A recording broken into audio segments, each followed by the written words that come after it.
নমস্কার বন্ধুরা, তোমাদের সবাইকে স্বাগত জানাই জিকে পয়েন্ট 365 ইউটিউব চ্যানেলের আরও একটি নতুন ভিডিওতে। আজকে আমরা আলোচনা করব ডাব্লিউবিপি, কেপি কনস্টেবল প্রভৃতি এক্সামের জন্য গুরুত্বপূর্ণ আরও একটি মক টেস্ট নিয়ে। আমাদের চ্যানেলে প্রতিদিনই সন্ধ্যাবেলা ডাব্লিউবিপি, কেপি কনস্টেবল প্রভৃতি এক্সামের জন্য মক টেস্ট হচ্ছে। তোমরা সেই মক টেস্টে অংশগ্রহণ করো। সঠিক উত্তর যদি তোমরা জেনে থাকো তাহলে কমেন্টে জানাও এবং মিলিয়ে দেখো তোমাদের প্রশ্নের উত্তর ঠিক হয়েছে কিনা। এর মাধ্যমে কিন্তু তোমাদের খুব সুন্দর একটা প্রিপারেশন হয়ে যাবে। মক টেস্টে যে সমস্ত প্রশ্ন আমরা নিয়ে আসি প্রত্যেকটি প্রশ্নই কিন্তু খুবই গুরুত্বপূর্ণ, সেই কারণে একটু স্কিপ না করে তোমরা শেষ পর্যন্ত ভিডিওটা দেখো। ভিডিও যদি ভালো লাগে তাহলে অবশ্যই একটি লাইক করো, সাথে তোমার বন্ধুদের সাথে শেয়ার করে দাও এই গুরুত্বপূর্ণ ভিডিওটা। সাথে আমাদের কমেন্টে জানাও ভিডিও তোমাদের কেমন লাগছে, আর তোমরা আরও নতুন কোন কোন টপিকের উপর ভিডিও দেখতে চাইছো।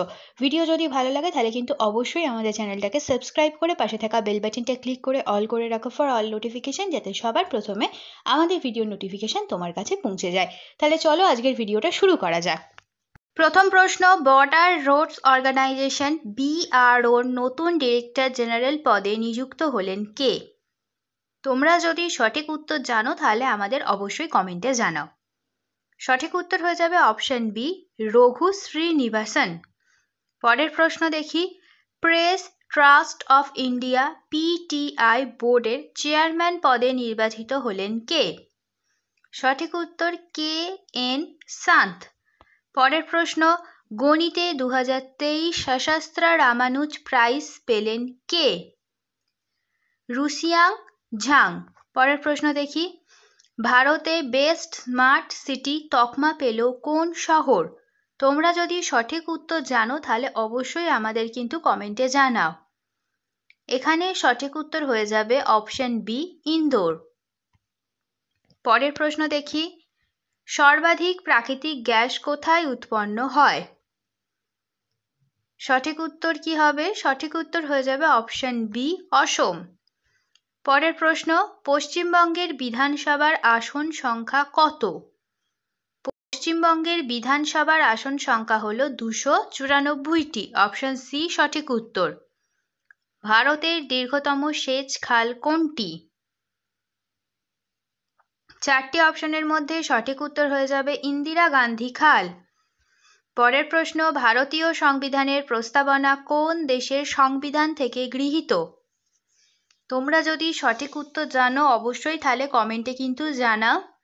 এখানে সঠিক উত্তর হয়ে যাবে অপশন সি, মার্কিন যুক্তরাষ্ট্র। পরের প্রশ্ন, বিক্রমশিলা বিশ্ববিদ্যালয় কে প্রতিষ্ঠা করেন? চারটি অপশনের মধ্যে সঠিক উত্তর হয়ে যাবে ধর্মপাল। পরের প্রশ্ন, রেফ্রিজারেটর শীতল কারক হিসাবে কোন গ্যাস ব্যবহার করা হয়? এটি খুবই ইম্পর্ট্যান্ট প্রশ্ন আর খুবই সোজা প্রশ্ন। তোমরা যদি সঠিক উত্তর জেনে থাকো তাহলে অবশ্যই কিন্তু কমেন্টে জানাও। সঠিক উত্তর হয়ে যাবে অপশন বি, ফ্রেয়ন। পরের প্রশ্ন দেখি, জওহর সুড়ঙ্গ কোন রাজ্যে অবস্থিত? সঠিক উত্তর অপশন ডি, জম্মু ও কাশ্মীর। পরের প্রশ্ন, শব্দের প্রাবল্য মাপার যন্ত্রের নাম কি? তোমরা যদি সঠিক উত্তর জানো অবশ্যই আমাদের কমেন্টে জানাও। সঠিক উত্তর এখানে হয়ে যাবে অডিওমিটার। পরের প্রশ্ন, WTOর সদর দপ্তর কোথায় অবস্থিত? খুব সোজা আর ইম্পর্টেন্ট প্রশ্ন, অনেকবার এক্সামে এসেছে এই প্রশ্নটা। সঠিক উত্তর হয়ে যাবে জেনেভা।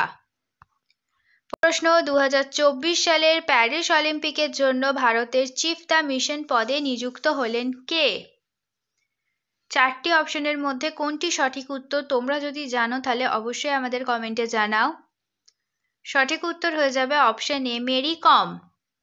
পরের প্রশ্ন, পুষ্পক নামে পুনর্ব্যবহারযোগ্য লঞ্চ ভেহিকেলের সফল পরীক্ষা করল কে? সঠিক উত্তর হয়ে যাবে অপশন ডি, ইসরো। পরের প্রশ্ন, কোন দেশের রাষ্ট্রপতির পদ থেকে পদত্যাগ করলেন ভো ভ্যান থং? সঠিক উত্তর এখানে চারটি অপশনের মধ্যে হয়ে যাবে অপশন এ, ভিয়েতনাম।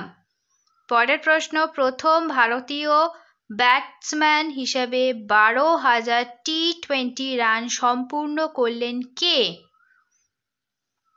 সঠিক উত্তর অপশন এ, বিরাট কোহলি। পরের প্রশ্ন, বিশ্ব যক্ষ্মা দিবস পালন করা হয় কবে? বিশ্ব যক্ষ্মা দিবস পালন করা হয়ে থাকে? উত্তর হয়ে যাবে অপশন এ 24শে মার্চ। এবছরের থিম হলো yes we can end TB. পরের প্রশ্নটা দেখি, সাতপুরা পর্বতের উচ্চতম শৃঙ্গ কোনটি?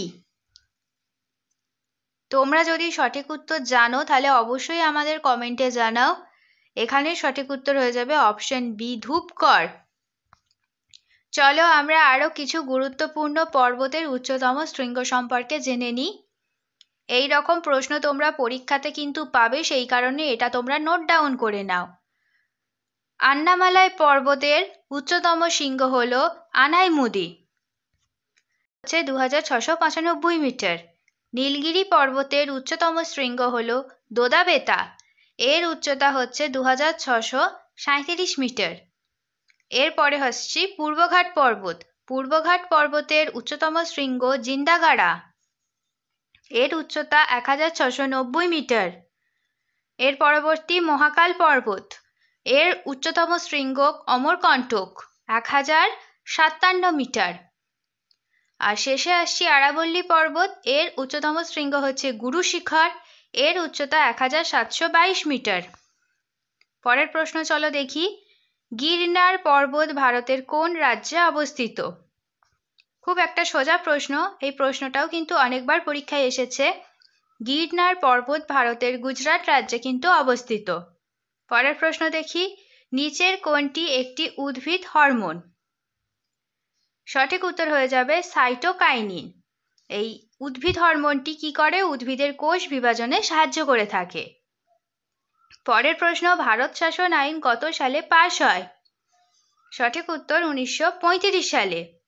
পরের প্রশ্ন দেখি, নিচের কোনটি ভিসি মোটরের গতি নিয়ন্ত্রণ করতে ব্যবহৃত হয়?